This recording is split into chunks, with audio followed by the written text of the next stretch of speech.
بسم الله الرحمن الرحيم. السلام عليكم ورحمة الله تعالى وبركاته. مرحبا بكم في فيديو جديد مع أم حبيب. اليوم جيتكم بهذه الحلوى الرائعة الاقتصادية شابة بالبزاف، إن شاء الله تجربوها وتعجبكم، بدون فرن وبدون بيض ولا حتى فرينة، والأهم سهلة وتحضر في دقائق. باش نحضروا هاد الحلوى نحتاجو أي نوع عندكم من البسكويت. أنا اختاريت هذا النوعية، حوالي 3 علب، وهذا جاي خفيف وقليل السكر. نتوما اختاروا البسكويت اللي تبغوا نتوما وحسب الذوق نتاعكم والمتوفر. نديره في الاشوار تاعي ونطحناه بهذا الشكل كيما راكم تشوفوا حتى نتحصلوا عليه بودرة. طحنوه جيدا جيدا جيدا بهذا الشكل كيما راكم تشوفوا. نطحن كل الكميه، كاع الكميه اللي عندي. كيما قلت لكم انا استعملت 3 تاع العلب، غادي كاع نطحنهم ونكمل معاهم ونكملوا الوصفه نتاعنا. تحصلت على هاد الدقيق تاع البسكويت هذا، طحنته مليح كيما راكم تشوفوا. غادي نجيبو 2 ملاعق تاع الزبده ولا مارغرين متوفره عندكم. هذه الملعقه الاولى والملعقه الثانيه كيما راكم تشوفوا، وغادي نديهم معايا للميكرووند ندوبهم، ولا تذوبوهم ديروهم في كاسرول وتذوبوهم على الغاز عادي. وبما انه راهم الزبده تاعنا راهي تذوب، حنا نكملوا الوصفه نتاعنا. جبت هنايا 2 ملاعق تاع سكر كلاص، سكر البودره. نتوما ديروا السكر على حسب الحلاوه تاع البسكويت اللي عندكم. انا هنايا شويه ناقص حلاوه، درت له 2 ملاعق، تقدروا ديروا له ملعقه واحده. وضفت ايضا الكاكاو. الكاكاو اختاروا هذاك البني اللي فيه ريحه شابه ويعطيكم ايضا لون شباب. هنا درت في البداية 2 ملاعق تاع كاكاو، لكن غادي دوك تشوفوا معايا غادي نزيد شوية تاني تاع الكاكاو باش تجيني الحلوى نتاعي شوية مارون، داك اللون اللي راني باغياته. ضفت عليه أيضا كيس تاع لافاني، واللي ما عندهاش لافاني هذيك تقد دير لافاني العادية البودرة، دير نصف ملعقة.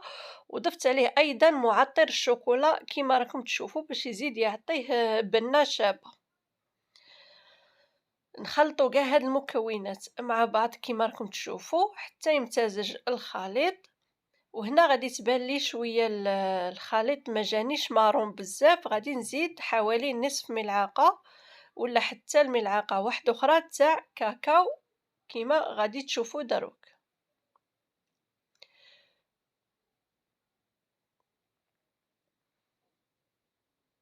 ها هي، ونخلطوا كاع هاد النواشف مع بعض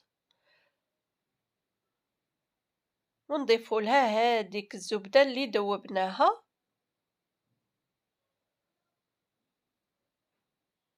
نمزجوا هاد الخليط كاع مع بعض هنايا كيما راكم تشوفوا جيدا. وفي هاد المرحلة تقدروا تستغنوا على الملعقة وتخدموا بيديكم.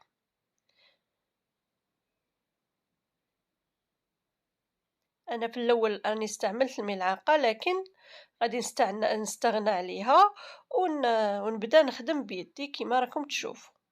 ما كاش احسن من اليد باش تقدروا تعرفوا القوام وتقدروا تخلطوها، والا شفتوا هكا ديك سكر البودرة داير كويرات ولا تحلوها بيديكم بهذا الشكل.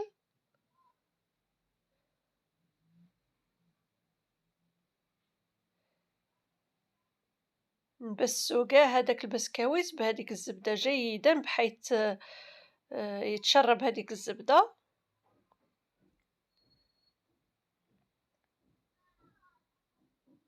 بهذا الشكل. هنا نبدو نخلطوا الخليط نتاعنا، نبدو نعجنوه بالحليب، الحليب اللي يكون بحرارة الغرفة. هنا الحليب ضيفوه غير بشويه وخلطوه، ما تقلقوش عليه تضيفوا كميه كبيره، ما نقدش نقول لكم الكميه قداش، بصح بشويه بشويه ونعجنوا ونشوفوا حتى نتحصلوا على عجينه طريه. ونوريكم القوام تاعها. هذه هنا نبدا نضيف غير بشويه ونعجن العجينه تاعي. والحليب نأكد عليه ما يكونش حامي وما يكونش بارد، يكون بحرارة المطبخ،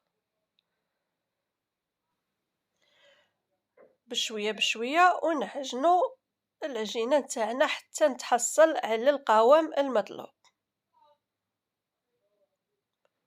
فقط نذكركم باش ما نديروش الحليب ضربة واحدة ولا كمية كبيرة ضربة واحدة، نضيفو غير بشوية، وكل نوعية تاع بسكويت وشحال تحتاج حليب، كاين اللي تشرب كاين اللي ما بالخف.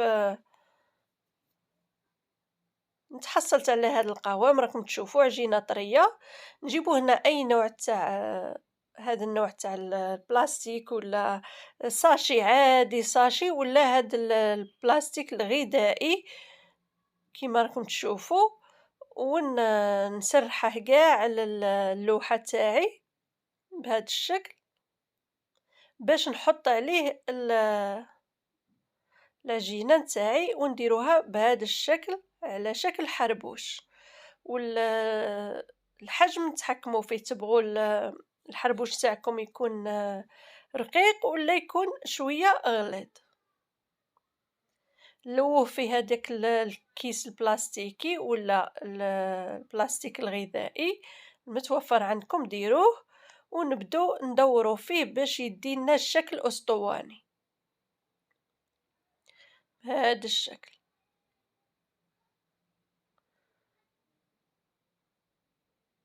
حتى نتحصلوا على الشكل الاسطواني، وفي هذه المرحلة ندوه للثلاجة ونخلوه حوالي ساعة في الثلاجة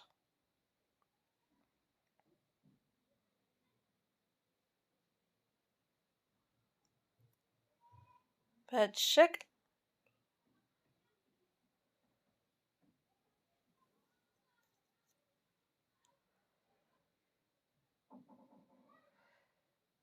كما قلت لكم ندوه نديروه ساعة في الثلاجة ولا نصف ساعة في الكونجيلاتور.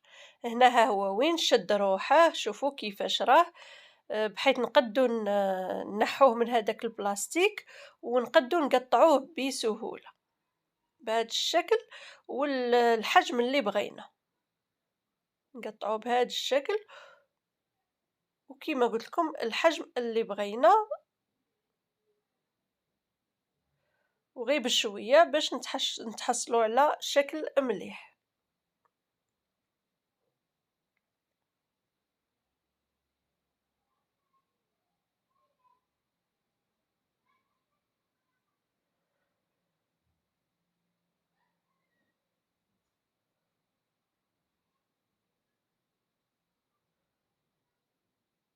نكمل كاع الكميه نقطعهم كاع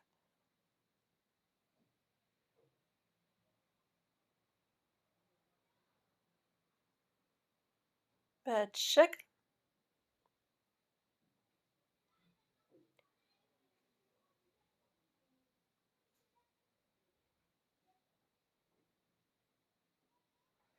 كملت معاهم كاع وقطعتهم بهذا الشكل. هنا نجيب الشوكولا وندوبها في الميكرووند ولا في حمام مائي كما راكم تشوفوا اي نوعيه تاع شوكولا عندكم، ونزينوا الحلوى تاعنا بهذا الشكل. شوفوا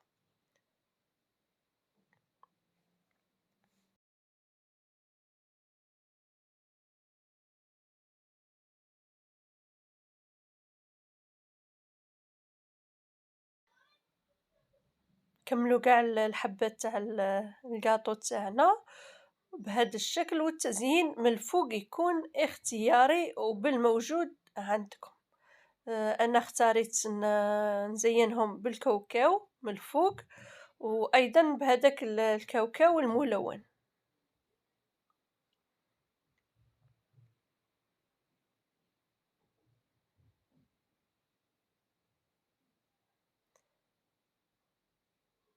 والتزيين يبقى اختياري عندكم. نكملوا كاع الحلوى نتاعنا بهذا الشكل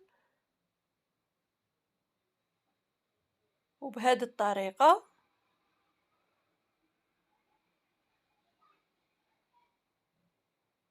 حتى نكملوا كاع الحلوى تاعنا ونتحصلوا على أجمل وأسهل حلوى.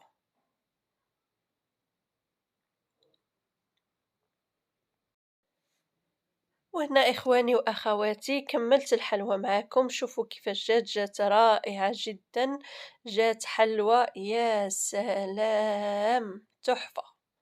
والدراري غادي تعجبهم بالبزاف وأنا أكيدة بلي غادي تعجبهم، خفيفة وطرية وبنينة، والأهم الأهم ساهلة جدا وما فيهاش مكونات بزاف. الإخوة والأخوات اللي وصلوا معايا لهاد المرحلة من الفيديو نشكركم بزاف بزاف وما تنسونيش بالبصمة بالجيم الاشتراك في القناة إلا عجبتكم الوصفة تاع اليوم، ونوعدكم بالمزيد. تهلوا لي في رواحكم بسلامة.